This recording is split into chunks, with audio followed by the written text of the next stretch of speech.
Так, ну это как в «Купи коня», какое неожиданное животное. Слушайте, у меня в детстве очень много всяких животных было дома, но самое неожиданное это было две свиньи.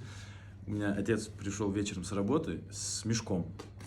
Ну, а мы всегда: пап, что там, что там? И он говорит: пошли. Он заходит на балкон, у нас, знаете, были такие две сдвоенные лоджии, и кладет его на пол, и оттуда вылазят два маленьких таких поросенка. Они у нас жили дома неделю, наверное. Я не помню уж, какие у них были клички, но это был прикол. Я бежал со школы домой, чтобы их кормить.